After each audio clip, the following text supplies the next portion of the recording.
Dear students, I am Prashant Kumar.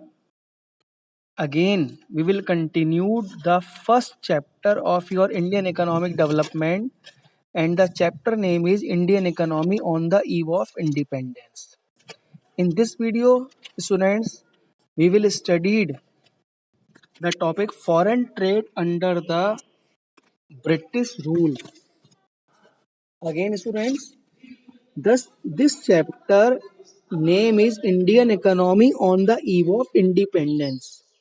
It means when we got independent, what was the economic conditions of India when Britishers left India and leave as independent. In this video, we will study topic foreign trade under the British rule. इसका मतलब independence के time पे हमारा foreign trade क्या था British rule के time में. India had acquired eminence in the area of foreign trade since ancient times. The Roman used to call India the sink of world's bullion, but the British rule in India brought an end to it.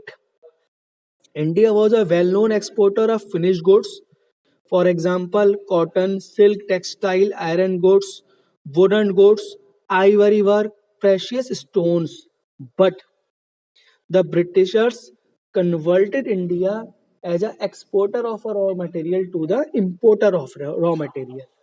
इसका मतलब क्या हुआ, Britishers के आने से पहले India एक सोने की चिड़िया के नाम से जाना जाता था.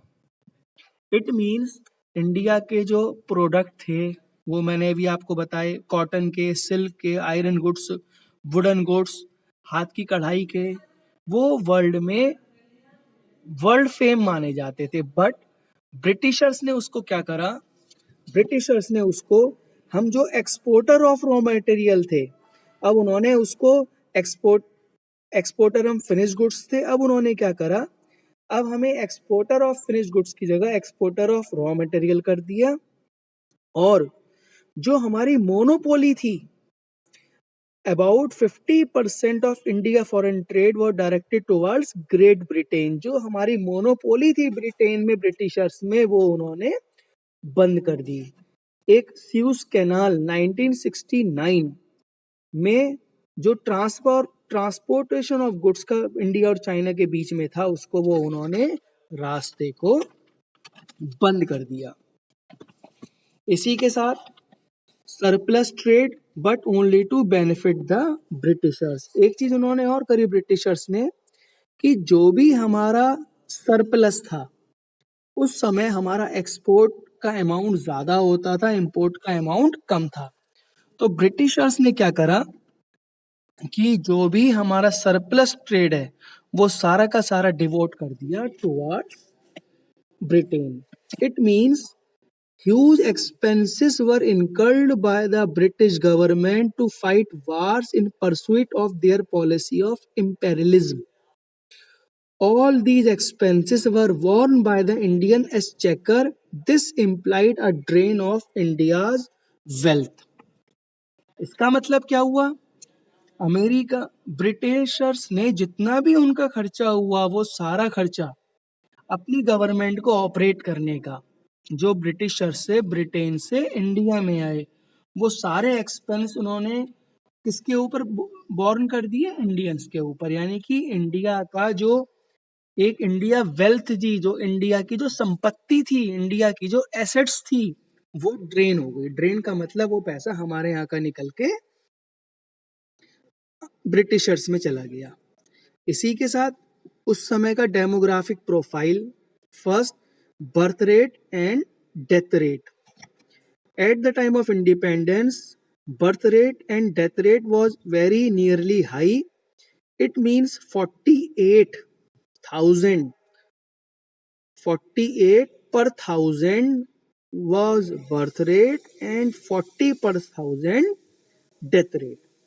Infant mortality rate, ऐसे बच्चे जो जन्म के बाद एक साल से पहले जो जिनकी डेथ हो जाती है वो मोरालिटी रेट होती है, वो इंडिया में लगभग 218 पर थाउजेंड थी, यानी कि 218 बच्चों की डेथ हो जाती थी 1000 बच्चों पे, जो आज 32 है। लाइफ एक्सपेक्टेंसी, उस समय जो हमारी लाइफ एक्सपेक्टेंसी थी लगभग 32 ईयर्स, यानी कि एवरेज एज जो इंडियन की मानी गई थी at the time of British rule 32 years. आज जो हम है 69.4। इसका मतलब क्या हुआ, ब्रिटिशर्स ने किसी भी तरीके की जो इंफ्रास्ट्रक्चर की फैसिलिटीज हैं उसमें कहीं भी कोई भी ध्यान इंडियंस के लिए नहीं दिया। whatever they have decided, whatever they have spent, they just only for the Britishers. It means they do the partition of discrimination, भेदभाव वाली चीजों को उन्होंने स्टार्ट करा। इसी के साथ literacy rate at the time of independence nearly 16% Indians only was getting education, but as well as female literacy rate was only 7%. This indicated gender bias. हमारी कंट्री में जेंडर बायस की सिचुएशन को भी ये दिखाता है कि भाई उस समय 16% लोग मेल टोटल एजुकेशन के लेवल को थे और फीमेल में वो था बस 7%। अब डेमोग्राफिक ट्रांजिशन, डेमोग्राफिक ट्रांजिशन का मतलब हमारे डेमोग्राफिक स्ट्रक्चर को उन्होंने कैसे डिस्ट्रॉय करा। First, in the history of demographic transition 1921 is regarded as the year of great divide. 1921 demographic transition में एक माइलस्टोन माना जाता है जिसको हम कहते हैं year of great divide. Prior to 1921, population growth in India was never consistent. Size of population kept fluctuating, increasing in one census and decreasing in the other. 1921 से पहले पॉपुलेशन की ग्रोथ रेट इंडिया में कभी भी consistent नहीं थी, fluctuate थी। एक साल में बर्थ अगर ज्यादा हो गए तो दूसरे साल में बर्थ कम हो गए तो वो एवरेज हो गया। But after 1921, population in India recorded a consistent rise. 1921 के बाद हमारी पॉपुलेशन में लगातार वृद्धि होती चली गई, बढ़ता चला गया। That's why we are saying that it is a year of great divide. From the 1921 onwards, total population in India never declined. It showed consistent rise. The census 1931 recorded a rise of 2.76 crore and the census 1941 recorded a rise of 3.96 crore. The census 1951 showed a rise in 4.24 crore and so on. It means in the year of great divide, it means in the year of 1921, the population of our country was increasing consistently till now. कभी भी ऐसा कोई time नहीं हुआ कि किसी time हमारी population की ग्रोथ कंट्रोल हुई हो। उन्होंने हमारे यहाँ के इंडियंस को इस तरीके से बैकवर्ड रखा कि उन्हें कोई इस चीज का इम्पोर्टेंस समझ में ही नहीं आया कि पॉपुलेशन की ग्रोथ होने से उनका क्या बेनिफिट हो रहा है, उनका क्या लॉस हो रहा है। It means they remain Indian as a dumb. उन्होंने इंडियंस को एक तरीके से ऐसा डम बुद्धू बना के रखा। इसी के साथ ग्रोथ रेट, जो इन्वेस्टमेंट की ग्रोथ रेट थी वो कम थी। 1951 में जो हमारी पॉपुलेशन थी अलार्मिंग हो गई और from 1951 to till now that is consistent rising. Now, occupational structure. In the current page you have seen there is a table divide occupational structure of India. Primary sector, that is a table of data belong to 1951. Primary sector 72.7% engaged. Secondary sector nearly 10.1% and tertiary sector 17.2. It means at the time of independence a large portion of population was engaged in agriculture for their livelihood. See the vast difference between these sectors. Agriculture, the principal source of occupation. On the eve of independence, about 72.7% of working population was engaged in agriculture. Percentage of population dependent on agriculture is much less in advanced countries of the world. At that time, England and America only 2%, in Japan 12%, and in Germany 4% of the population depend on agriculture. Again, second, tertiary sector, industry sector. On the eve of independence, barely 9% of working population in India was engaged in manufacturing industries, mining, etc. As against 32% in USA, 42% in England and 39% in Japan. इसका मतलब सीधा सीधा ये हुआ कि Britishers ने India में किसी भी तरीके की इंडस्ट्रीज को ग्रोथ करने की कोशिश नहीं करी. उसका डिफरेंस आप देख सकते हो. प्राइमरी सेक्टर में 72% we are engaged, but industry sector we are engaged only 9% as comparison to 32% in USA and other. Next, unbalanced growth. It means the growth of India in all these three sectors was unbalanced. Means primary sector take a large share, whereas industry sector and tertiary sector have a very less significant effect on the growth of country of the India. It means, what is the effect? इसका effect क्या पड़ा? Due to major portion of population engaged in agriculture, Indians remain lie in extreme poverty. जो Indians हैं इतने होने के बाद वो हमेशा गरीब रहे. कभी भी उनके स्टैंडर्ड ऑफ लिविंग को, कभी भी उनके स्टेटस को इम्प्रूव करने की कोशिश नहीं करी गई. Greater dependence on agriculture just to remain them isolate. ज़्यादा पॉपुलेशन को एग्रीकल्चर में रखने का मेन यही था कि इनका किसी तरीके से इंडियन का डेवलपमेंट ना हो. साथ ही infrastructure on the eve of independence. अब बात आती है इंफ्रास्ट्रक्चर की. Infrastructure means transportation, communication, banking, power, energy. These are economic and social changes like educational, health and housing, which serve as a foundation for growth and development of a country. जो एक country की growth and development का base होता है. इसमें उन्होंने क्या करा?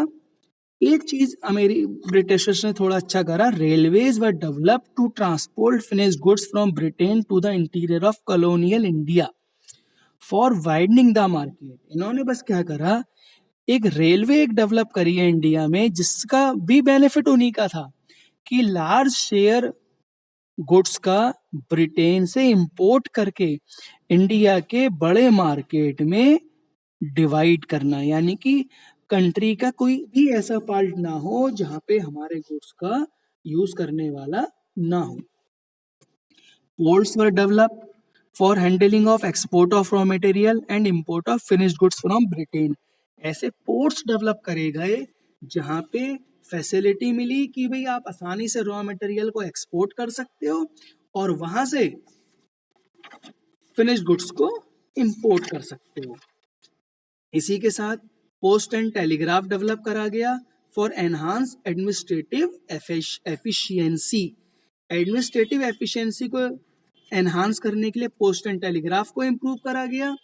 और again this is the main logic of Britishers, that this one is developed only for growth of their country. वो सिर्फ अपनी ही कंट्री को ग्रोथ करने के लिए कहा गया, चाहे वो रेलवे का हो, चाहे वो पोस्ट हो, चाहे वो telegraph. Now what are the impact of railway in India? हमारी कंट्री पे उसका क्या इम्पैक्ट हुआ रेलवे का? पॉजिटिव क्या हुआ? डोमेस्टिक मार्केट एक्सपेंड हो गई. रेलवेज में कॉमर्शियलाइजेशन ऑफ एग्रीकल्चर हो गया. जो लोग अपनी एग्रीकल्चर की क्रॉप को दूसरी मार्केट में सोल्ड नहीं कर पा रहे थे वो भी सोल्ड कर पा रहे हैं. Railway enable people to break the barrier of distance, जो डिस्टेंस का बैरियर था, जो ट्रांसपोर्टेशन की प्रॉब्लम थी इंडिया को, वो चीज रिमूव हो गई। और रेलवे के डेवलपमेंट होने से गुड्स का जो डेवलपमेंट है, एक कंट्री से दूसरी कंट्री में, एक सिटी से दूसरे सिटी में, एक स्टेट से दूसरे स्टेट में वो डेवलप हो गया। But negative impact also, first the due to this railway the spread of domestic product in the Britishers goods has totally finished, यानी कि उन लोगों ने पूरी हमारी मार्केट को एक्सप्लॉइट कर दिया। पूरी इंडिया की मार्केट में सारा गुड्स कहाँ का आ गया, ब्रिटेन का। और दूसरा कि वो उस रेलवे की हेल्प से इस रॉ मटेरियल को आसानी से अपनी दूसरी कंट्री में वो अपने लेके जाने लग गए। तो रेलवे जो भी उन्होंने इंडिया में इंट्रोड्यूस करी, not for the benefit of Indian but only for the Britishers. Now any positive impact of British rule? Yeah, we have seen so many British positive impact. First, commercial outlook of the farmers. Farmers का outlook commercial हो गया। जो वो subsistence crop produce करते थे, subsistence का मतलब सिर्फ wheat और rice, वो उन्होंने change करा। employment की new opportunities spread हो गई। रेलवे के होने से economic और social growth हुआ। कंट्रोल ऑफ फेमाइन, जैसे पहले सूखा, अकाल, बाढ़ वगैरह पड़ती थी, उस चीज को जहां डिमांड और सप्लाई को कंट्रोल करने में प्रॉब्लम आती थी, वो हमने कंट्रोल करा। हमारा मॉनेटरी सिस्टम, जो हम बार्टर सिस्टम पे चलते थे, आज वो मॉनेटरी सिस्टम में कन्वर्ट हो गया। और धीरे धीरे जो हमारा एफिशिएंट सिस्टम ऑफ एडमिनिस्ट्रेशन है, वो भी डेवलप हुआ। The British government in India left a legacy of N efficient system of administration. Administration की जो नींव जो डाली गई थी, वो ब्रिटिशर्स के थ्रू ही डाली गई थी। अब ये जो लास्ट आपका पेज है, इसमें क्विक रिवीजन है, जो भी चीजें आपको बताई गई हैं in the nutshell, all things you have seen from this side, and these are for quick revision as per your exam also. So students, see it, read it carefully, and this is very important about the past previous country of India. And today this chapter is complete, so thank you very much.